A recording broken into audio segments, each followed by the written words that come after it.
Hello दोस्तों, स्वागत है आपका मार्केटिंग और ट्यूटोरियल में। मेरा नाम है अभिषेक। दोस्तों आज वीडियो का टॉपिक है डायनामिक बिजनेस मॉडल। तो दोस्तों आज वीडियो में समझने वाले हैं कि डायनामिक बिजनेस मॉडल क्या होता है और इसका हम अपने बिजनेस में किस तरीके से यूज कर सकते हैं। तो दोस्तों इससे पहले वीडियो को स्टार्ट करें, आप जल्दी कर चैनल को सब्सक्राइब और बेल आइकन प्रेस, क्योंकि ये वक्त की मांग है। गाइस कभी कभी आपने ये फील किया होगा कि कोई कंपनी आपसे ज्यादा चार्ज कर रही है ना। आपको ये कब लगता है? जब किसी प्रोडक्ट की प्राइसिंग पहले कम थी और आप देखते हो एकदम से उस प्रोडक्ट की प्राइसिंग बढ़ गई, ठीक है, तब आप रियलाइज करते हो कि यार ये कंपनी कितना ज्यादा आपसे चार्ज कर रही है और अपन को लगता है कि ये कंपनी फ्रॉड है ना। डेफिनेटली अब कोई भी फ्रॉड ही समझेगा, क्योंकि सुबह आप एक पर्टिकुलर प्रोडक्ट को देखते हो और आप उसे कार्ट में ऐड कर देते हो और शाम को आप कार्ट में देखते हो और वो प्रोडक्ट जो उसकी प्राइसिंग बढ़ जाती है, ठीक है। ये सिर्फ ऑनलाइन नहीं होता है, ये ऑफलाइन भी होता है, ठीक है। ऑफलाइन में चीजों की प्राइस जो है वो कम होती बढ़ती रहती है, अक्सर बढ़ती है, कम किसी भी चीज की नहीं होती है ना। तो गाइज बीइंग ए कस्टमर आपको ज्यादातर केस में ये फ्रॉड लगता है, लेकिन गाइज एक्चुअल में इसको हम फ्रॉड नहीं कह सकते। ये हाँ डेफिनेटली एक बार खराब जरूर लगता है कि यार ऐसा लगता है कि सुबह खरीद लिया होता तो 100-150 रुपए सस्ते में मिल जाता, अब ये बढ़ चुका है इसकी प्राइसिंग, तो अब खरीद रहे हैं तो महंगा पड़ रहा है। और ये अक्सर हम देखते हैं कि स्विगी, जोमैटो, ओला, यूबर, इन सब में अगर आप देखोगे तो प्राइसिंग एकदम से बढ़ जाती है। जैसे अगर आप देखोगे सुबह आप ये मान के चलो कि 7-8 बजे 9 बजे के आसपास ओला यूबर की प्राइसिंग काफी ज्यादा रहती है, उसके बाद दिन के टाइम पे जो है इनकी प्राइसिंग कम हो जाती है और शाम को वापस इनकी प्राइसिंग बढ़ जाती है। तो कैसे? इस प्राइसिंग मॉडल को हम डायनामिक बिजनेस मॉडल बोलते हैं, क्योंकि यहां पर जब रश रहता है तो ओला और यूबर का प्राइसिंग बढ़ जाता है। जब ज्यादा लोग जो है बुकिंग करते हैं उस टाइम पर रश बहुत ज्यादा रहता है, ट्रैफिक रहता है, जब ट्रैफिक रहता है तो प्राइसिंग बढ़ जाती है, ठीक है, ये चीज। अब इसके अलावा जोमैटो और स्विगी वगैरह अगर हम बात करें यहां पे, तो ये लोग भी जब बारिश होती है तब इनकी प्राइसिंग एकदम से बढ़ जाती है, ठीक है। और उसके अलावा जब शाम के दिन, मान लो कि आपने 4 बजे देखा किसी एक पर्टिकुलर खाना आप ऑर्डर करने वाले थे, एक डिश आप ऑर्डर करने वाले और आपने 1 घंटा 2 घंटा वेट किया, क्योंकि आपके खाने का टाइम नहीं हुआ था। 4 बजे आपके खाने का टाइम नहीं हुआ था और आप 7 बजे देखते हो कि आपके खाने का टाइम हो गया, अब आप उसे ऑर्डर करने जाओ। अब जब आप उसे ऑर्डर करने जाते हो ना, कम से कम 40-50 रुपए किसी के बढ़ जाते हैं। क्यों?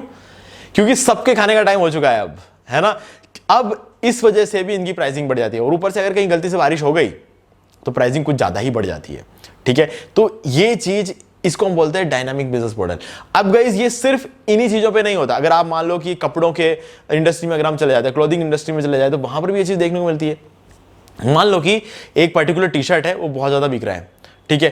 तो जब वो बिकना शुरू होगा, जैसे मान लो कि उस प्रोडक्ट, उस पर्टिकुलर कंपनी के पास, जैसे मान लो कि मेरे पास एक टी शर्ट है और मेरे पास उसके 500 पीसेस है, ठीक है। अब मुझे नहीं पता मेरा टी शर्ट कितने बिकेगा, कितने बिकने वाले हैं मुझे नहीं पता, तो मैं क्या करूंगा, उसकी जो एग्जैक्ट वैल्यू है, मान लो कि 450 रुपए, 500 रुपए की टी शर्ट है, अब मैं उसे 450 रुपए में जो बेच रहा हूं, यानी कि मेरा उसमें थोड़ा 50 रुपए का प्रॉफिट है, ठीक है, मैं उसको बेच रहा हूं। 400 रुपए में टी शर्ट बनी है, 50 रुपए का प्रॉफिट मैं उसे बेच रहा हूं, 450 रुपए मान लो बेच रहा हूं, 50 रुपए का प्रॉफिट मैं कमा रहा हूं। अब गाइस यहां पर क्या होगा, मैं उसे जैसे ही बेचना शुरू करूंगा, मुझे लगेगा कि यार ऑर्डर्स आ रहे हैं, ठीक है, और मैं उसको एक दिन उसी प्राइसिंग में बेचूंगा। अगले दिन मैं देखूंगा यार एक दिन में 100 ऑर्डर आ गए। अब मैं कहूँगा मेरे पास तो 400 टी शर्ट ही है, खत्म हो जाएंगे जल्दी। अगर इसी स्पीड पे चीजें बिकती रही तो खत्म हो जाएंगे, क्योंकि डिमांड बढ़ रही है, ठीक है। और मेरे पास अभी भी 400 टी शर्ट ही बचे, पहले 500 थे, अब 400 बच रहे। अब क्या होगा, मैं उसकी प्राइसिंग 50 रुपए और बढ़ा दूंगा, मतलब अब मैं 100 रुपए के प्रॉफिट में काम करूंगा। मैं ये चाह रहा हूं कि ऑर्डर आए, क्योंकि लोगों को देखो डिमांड तो है, तो लोग ऑर्डर तो करेंगे, तो मैं 50 क्यों, मैं तो 100 कमाऊंगा, है ना। तो मैं ये चीज करूंगा, 100% करूंगा। क्यों? क्योंकि यही ऐसे ही बिजनेस चलता है। जब डिमांड बहुत ज्यादा होती है ना, तो चीजों की प्राइसिंग बढ़ जाती है ना। क्योंकि ज्यादातर लोगों के पास है नहीं वो चीजें, और जिनके पास है वो महंगा बेचेंगे, ठीक है। तो मैं भी महंगा बेचूंगा, क्योंकि कभी कभी मिलता है ऐसा मौका, तो वो और बिकना शुरू होगा। जब और बिकेगा तो मुझे लगेगा यार ये तो बहुत ही तेजी से सेल हो रही है, तो मैं इसकी प्राइसिंग 100 रुपए और बढ़ा दूंगा। जहां पे मैंने 50 रुपए प्रॉफिट से शुरू किया था, अब मैं 200 रुपए के प्रॉफिट पे काम कर रहा हूं, ठीक है। 400 रुपए की टी शर्ट को मैं 450 बेच रहा था, अब मैं 600 बेच रहा हूं, है ना। तो मेरा 200 रुपए का प्रॉफिट बन रहा है यहाँ पे। तो अब इस तरीके से जो है ना, जैसे जैसे मेरा स्टॉक खत्म हो रहा होगा, वैसे वैसे मैं इसकी प्राइसिंग और बढ़ाता चला जाऊंगा। तो इसको हम डायनामिक बिजनेस मॉडल बोलते हैं, जहां पर जैसे जैसे डिमांड बढ़ता है, सप्लाई कम होती है, चीजों की चीज प्राइस जो है वो बढ़ती रहती है, ठीक है। तो आप भी इस तरीके से अपने बिजनेस मॉडल में चेक कर सकते हो कि क्या कर सकते हो आप, कि आप भी कुछ ऐसा करो कि आपके ऑर्डर ज्यादा आ रहे हैं तो आप ये चीज कर सकते हो, ठीक है। ये कभी कभी ऐसा मौका मिलता है, हमेशा नहीं मिलेगा आपको कि आप कोई भी प्रोडक्ट बेच रहे हो वो बस सुबह से लेकर शाम तक पूरा बिक जाता है। ऐसा कभी भी मतलब हर रोज नहीं होता है, कभी कभी होता है। जब वो हो रहा है तब आपको ये चीज करनी है। ठीक है इस तो मुझे उम्मीद है कि आपको क्लियर हो गया होगा कि डायनामिक बिजनेस मॉडल जो है वो कैसे काम करता है, और आप इस चीज को अपने बिजनेस में अप्लाई करके देखो, आपको डेफिनेटली अच्छा खासा प्रॉफिट देखने मिलेगा। महीने में एक बार शायद 2 बार ऐसा मौका मिलता है, तो आप उस टाइम जो है पूरा उसको वसूल कर सकते हो। ठीक है, इस बीइंग ए कस्टमर आपको हमेशा ये सोचना चाहिए कि अगर किसी चीज की प्राइस आप देख रहे हो कि कम थी और वो बढ़ गई है तो मत खरीदो, फिर उसको छोड़ो उसको, है ना। क्योंकि अगर आपने ऐसा किया तो उस चीज की प्राइसिंग फिर कभी नीचे नहीं आएगी, क्योंकि आपने फिर से खरीदा और भी लोग खरीदेंगे, डिमांड बढ़ती जाएगी और उन चीज की प्राइसिंग बढ़ती चली जाएगी। हालांकि उसकी प्राइसिंग अभी भी 400 की है, लेकिन मैं उस टी शर्ट को बेचूंगा 800 में। क्यों? क्योंकि डिमांड बहुत ज्यादा है।